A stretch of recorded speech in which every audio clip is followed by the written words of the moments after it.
بنائے تو مجھے سب سے اعلیٰ قبیلے میں پیدا کیا۔ جب اللہ نے خاندان بنائے تو مجھے سب سے اعلیٰ خاندان میں پیدا کیا۔ جب اللہ نے ایک ایک فرد بنایا تو مجھے سب سے اعلیٰ انسان بنایا۔ پھر اس کے ساتھ ایک دوسری حدیث آپ نے فرمایا اللہ تعالیٰ نے سارے آدم کی نسل کو دیکھ کر عربوں کی چھانٹی کر کے الگ کر، جیسے ہم چھانٹی کرتے ہیں نا، پھر عربوں کی چھانٹی کر کے اس میں سے مضر کی اولاد کو الگ فرمایا، پھر مضر کی چھانٹی کر کے اس میں سے قریش کی اولاد کو الگ فرمایا، پھر قریش کی چھانٹی کر کے اس میں سے ہاشم کی اولاد کو الگ فرمایا، پھر ہاشم کی نسل کی چھانٹی کر کے اس میں اللہ نے مجھے وجود بخشا۔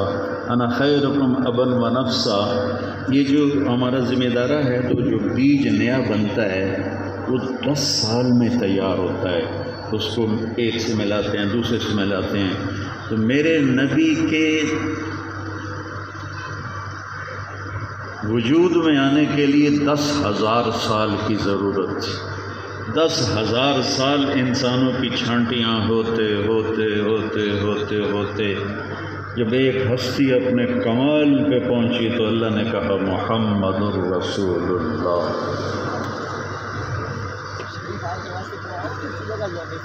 قریش کہنے لگے وَيَقُولُ الَّذِينَ كَفَرُوا لَسَّ مُرْسَلًا، قریش نے ہمارے نبی سے کہا تو رسول کوئی نہیں، ٹھیک۔ اس کا جواب میرے نبی نے نہیں دیا، نہیں میں رسول ہوں۔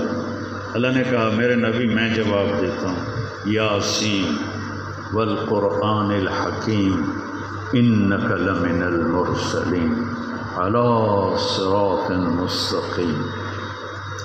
میرے نبی کے 10 نام محمد، احمد، ماہی، حاشر، عاقب، فاتح، خاتم، ابو القاسم، طٰہٰ اور یاسین۔ آخری نام کیا ہے بولو؟ اب ایک حدیث سناتا ہوں۔ میرے نبی نے فرمایا اللہ نے کائنات کو پیدا کرنے سے پہلے 1000 سال پہلے سورہ یاسین کی تلاوت کی۔ نہ عرش نہ فرش نہ لوح نہ قلم نہ کرسی نہ زمین نہ آسمان نہ ہوا نہ بادل نہ پانی نہ پہاڑ نہ